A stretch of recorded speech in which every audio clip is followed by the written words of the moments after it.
Beaucoup de gens négligent malheureusement le second pilier qui est la prière. Pour beaucoup de musulmans, c'est juste « je ne mange pas de porc et je jeûne le mois de Ramadan ». Beaucoup font juste cela parce que c'est une habitude et puis voilà. Ce n'est pas tellement pour la religion, mais par tradition. Alors que la prière, mes frères et sœurs, est ce qui vous maintient debout. Elle renferme tant de bonheur. Quand on prie avec crainte d'Allah et espoir de sa miséricorde, il y a un véritable bien-être lors de la prière. Saviez-vous qu'au jour du jugement, la toute première chose qui vous sera demandée sera la prière?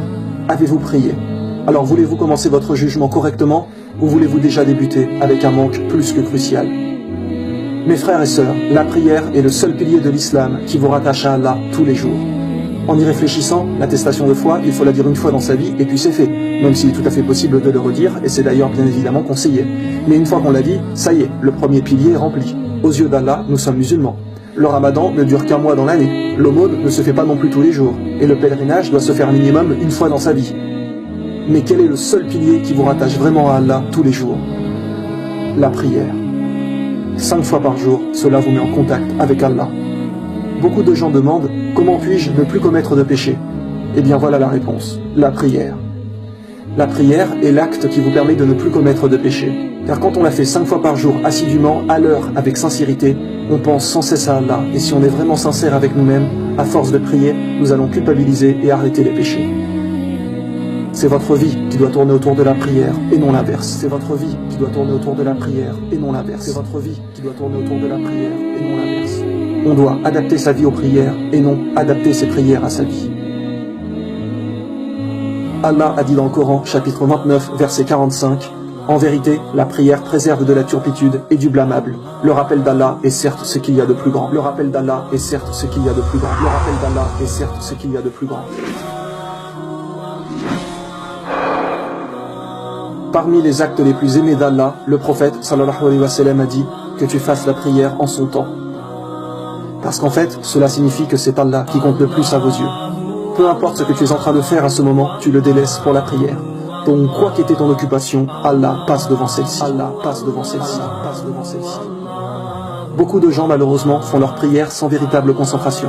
Ils voient ça comme une contrainte et essayent de la faire la plus vite possible pour s'en débarrasser. Et c'est justement pour ça qu'ils ne trouvent pas de vraie spiritualité et de plaisir. À regarder certaines personnes faire la prière, on dirait qu'ils font presque du sport, tellement ils vont vite. Et puis vous avez tendance à aller tellement vite que bien souvent vous avez encore la tête à ce que vous faisiez avant. Par exemple, vous étiez en train de jouer à un jeu précédemment, ou bien vous étiez en train de travailler, et là vous arrêtez et vous allez prier immédiatement. Et finalement, bien souvent, vous avez encore la tête au travail. Vous récitez les paroles de la prière, mais votre tête pense encore à ce qu'elle faisait avant. Souvent, lors de la prière, on est là et on se dit « Mince, j'ai oublié de faire ça, ou je devais appeler cette personne, etc. » Et finalement, votre esprit n'est pas du tout concentré sur ce qu'il fait. Voici un conseil, mes frères et sœurs, qui peut peut-être vous aider pour être plus concentré. Attention, cela n'est pas du tout une obligation, ce n'est simplement qu'un conseil. Donc, quand vous arrêtez votre occupation pour aller prier, eh bien, arrêtez-vous 2 minutes plus tôt et essayez de vider un peu votre esprit, de manière à évacuer les pensées qui vont vous perturber lors de votre prière. Quand vous la commencez, la première chose que l'on dit est « Allahu Akbar », qui veut dire « Allah est le plus grand ». Allah est le plus grand. Cela veut dire qu'Allah est plus grand que votre travail, plus grand que vos occupations, plus grand que vos problèmes, que quoi que ce soit que vous ayez en tête. Donc ça y est, à partir de maintenant, vous êtes dans votre prière. Vous devez faire abstraction de tout ce qu'il y a autour de vous, comme si vous rentriez un peu dans une sphère invisible qui vous écarte du monde actuel. Et une fois votre prière finie, vous vous rebranchez et revenez à votre vie. Mais pendant ces 5 minutes de prière, il n'y a plus que vous et Allah. Il n'y a plus que vous et Allah.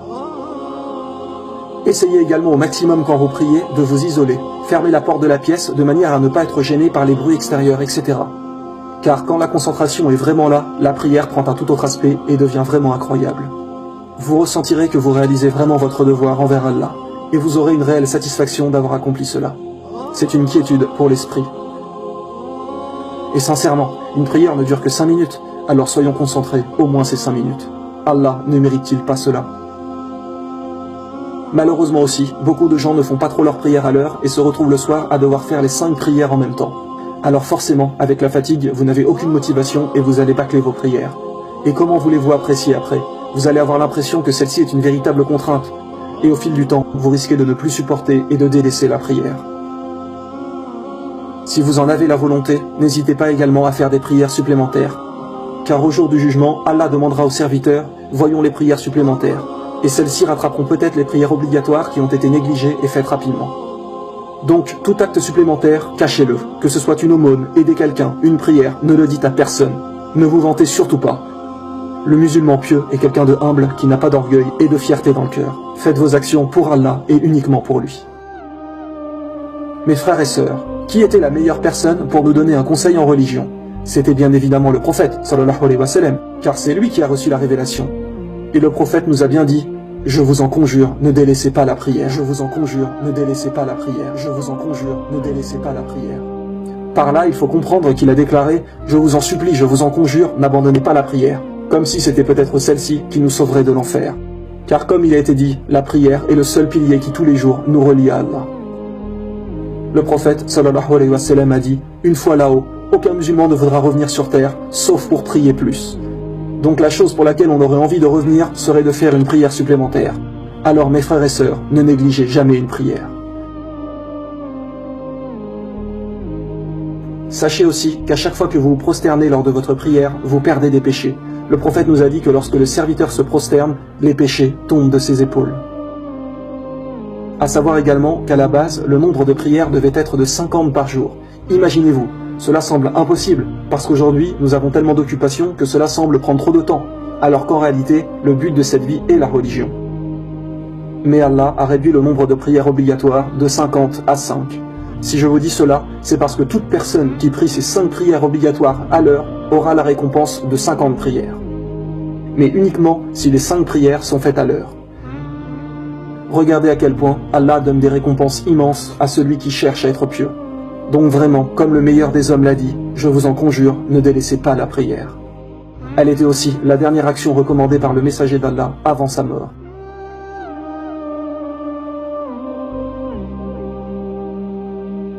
Il y a 2 choses de difficiles dans la religion. La première, la conversion, donc le fait d'accepter la vérité avec le début de la pratique. Et la deuxième chose difficile est de rester assidu au fil du temps. Et la deuxième est bien souvent la plus dure. Car au début, on apprend et on est motivé, et puis par le temps, cela s'efface. Donc faites toujours attention que votre prière et votre religion ne deviennent pas une routine, une habitude, car vous perdrez votre concentration et votre foi s'affaiblira. Les rappels, mes frères et sœurs, sont justement là pour augmenter votre foi. Allah a dit, le rappel profite aux croyants. Car le temps peut être notre ennemi. Avec le temps, vous vous habituez et perdez votre concentration et votre sincérité. Allah a d'ailleurs dit dans le Coran, chapitre 103, versets 1 à 3, « Par le temps, l'homme est certes en perdition. Sauf ceux qui croient et accomplissent les bonnes œuvres, s'enjoignent mutuellement la vérité et s'enjoignent mutuellement l'endurance. » C'est pour cela qu'il faut des rappels. Donc la prière, comme la religion, doit être entretenue. Sinon, cela devient une routine et vous éloigne d'une bonne pratique.